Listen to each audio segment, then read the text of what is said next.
बिस्मिल्लाहिर्रहमानिर्रहीम। अस्सलाम वालेकुम नाज़रीन।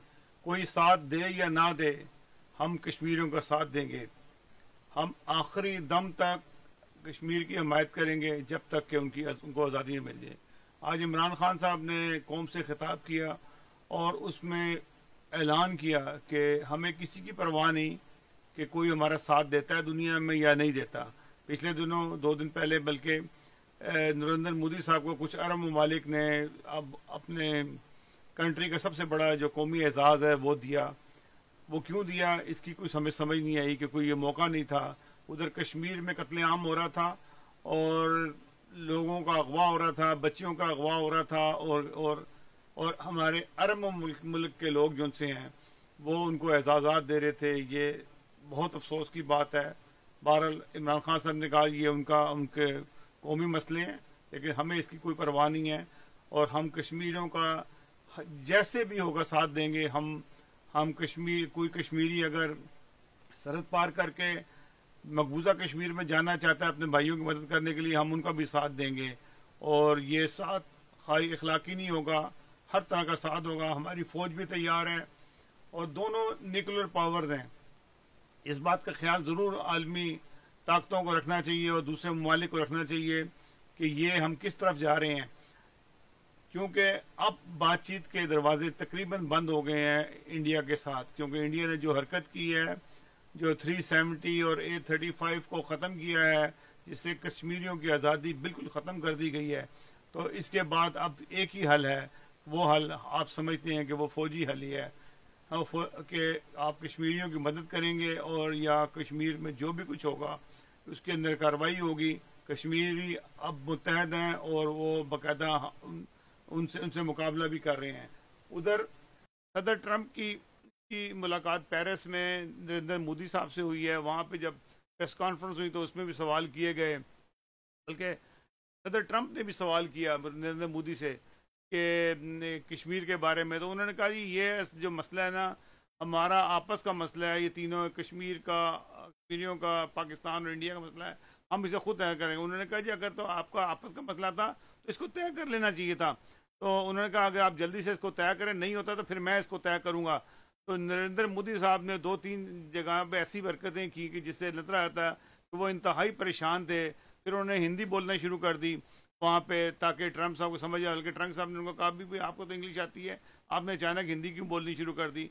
उसलिए ट्रांसलेटर बारह जब बता रहा था तो वो एक नर्वस थे और अपने उनके हाथों से महसूस होता था कि वो इस वक्त घबराए हुए हैं और परेशानी के आलम में हैं। तो ये सारी सूरत हाल आज बनी है और लगता ये है कि अगर तो खुदा ना खास्ता कोई जंग की सूरत हाल बनी तो ये बहुत ख़तरनाक होगी और इनको चाहिए कि जंग से बचें और नरेंद्र मोदी साहब होश के नाखून लें।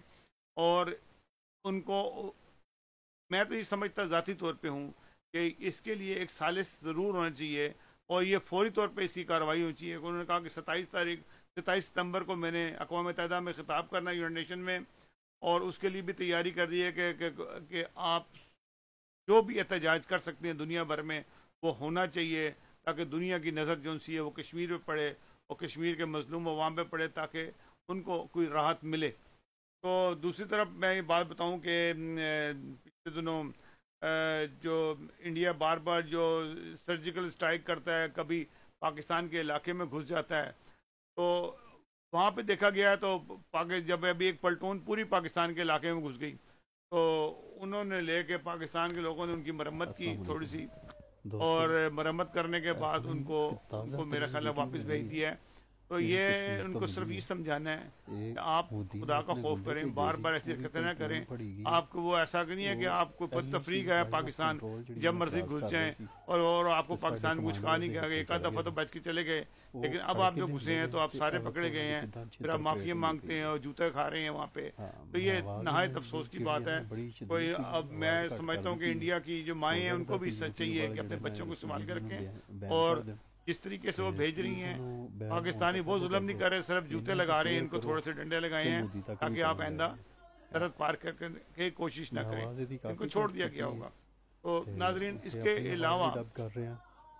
अलावा आपको बताऊं कि एक और अफवाह जो सी है गर्दिश कर रही है कि पाकिस्तान जो है वो के ऊपर प्रेशर है कि वो इसराइल को तस्लीम कर ले।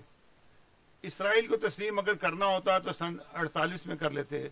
जब इसराइल बना था तो जोसेफुल्लाह खान साहब ने कहा था कि आप इसराइल को यहीं पे तस्लीम कर लें ताकि ये बढ़े ना। तो क्योंकि जो वो बहुत छोटा सा था, बहुत चंद मरबा मील के रकबे में था, बहुत छोटा सा इसराइल था। लेकिन इन्होंने कहा नहीं नहीं, हम तो सब मिलकर अगर थूकें भी तो ये सही डूब के खत्म हो जाएगा, क्योंकि इतने इनके अंदर मगरूरी थी, ये प्राउड थे अरब मुल्क जो थे। इन्होंने हमला किया, 56 में भी हमला किया इनके ऊपर कि हम अब तबाह कर देंगे, और फिर एक एक को करके इसराइल ने सबकी फैंटी लगाई। और इस तरीके से दुनिया भर में जो है आज इसराइल का नाम है वो एक वर्ल्ड पावर के तौर पे देखा जाता है। इसराइल को तस्लीम करने का अभी जवाब नजर नहीं आता, लेकिन नजदीक या बाद में इनको तस्लीम करना पड़ेगा, क्योंकि एक इसराइल अब हकीकत बन चुका है। जोसेफुल्लाह खान साहब को इल्जाम लगाया कि जी आप तो इसलिए कह रहे हैं कि आपका तो वहां पे मिशन हाउस है। मिशन हाउस इसराइल के बनने से पहले से वहां मौजूद है। सन 1924 का मिशन हाउस है, और वहां पे सिर्फ अहमदी नहीं रहते इसराइल में, सुन्नी भी रहते हैं, शिया भी रहते हैं, हर किस्म के मज़ाहिब के लोग रहते हैं, और वो वहाँ के सिटीजन हैं। तो सिटीजन जो भी जहाँ पे भी होंगे वो बल्कि इसराइल की फौज में ज्यादा मुसलमान है, इसराइली भी हैं, और लेकिन अगर सेकंड हाईएस्ट अगर देखा जाए तो आम मुस्लिम सुन्नी है उसमें अहमदी भी होंगे डेफिनेटली, क्योंकि उन्हें अपनी कौम को सर्व करना है अपनी, क्योंकि वो इसराइली शहरी हैं। तो नाज़रीन ये जो अफवाहें फैलती है ना, इन अफवाहों का कोई सर पैर नहीं होता। इनको चाहिए कि ये अब थोड़ा सा दिलों को खुला करें, अपने ताल्लुकात बनाएं, अपनी खारजा पॉलिसी को बेहतर करें। इसराइल हो या इंडिया हो, सबसे अच्छे ताल्लुकात हो जाए। लेकिन आज इंडिया के साथ जो कुछ इमरान खान साहब ने जो बात की है वो 100% सही है, क्योंकि इंडिया जो है वो बातों से मानेगा नहीं। उसने बातें मिला के जो है कि उसने जो अंदर की कार्रवाई थी वो करता रहा, और उसने आइन में तरमीम कर ली, और जो हकूक थे उनके कश्मीरियों के वो टोटल गजब कर लिए हैं। तो अब हमने ये देखना है कि आगे क्या होता है। देखें कि अक़वाम मुत्तहिदा की तकरीर के बाद क्या होता है। और आज 22वां दिन है। ये सोचने की बात है कि वहां पे कर्फ्यू लगा हुआ है, खुराक नहीं मिल रही, दवाइयां नहीं मिल रही हैं, और घर घर पे जाके वो चुन चुन के लोगों को उठा रहे हैं। एक इतला के मुताबिक 10,000 से ज्यादा लोगों को फौज जो है उठा के ले गई है घरों से। नौजवानों को भी ले गए हैं, औरतों की भी उठाया उन्होंने, जो अगर नौजवान नहीं मिलता तो औरतों की भी उठाया, क्योंकि वो कहते वो वार्निंग दे रहे हैं कि अगर तुम हमारी बात नहीं मानोगे, ये तुम्हारा जो बंदा हम लेके जा रहे हैं नौजवान, ये जिंदा वापस नहीं आएगा। तो ये भी एक थ्रेट है जो दुनिया को ये सोचना चाहिए कि ये बहुत ज्यादा जुल्म बढ़ता जा रहा है, और इस पे भी देखें ताकि ये जुल्म कश्मीरियों पर मजीद ना हो। नाज़रीन, अगले प्रोग्राम तक के लिए इजाजत दीजिएगा। अल्लाह हाफिज।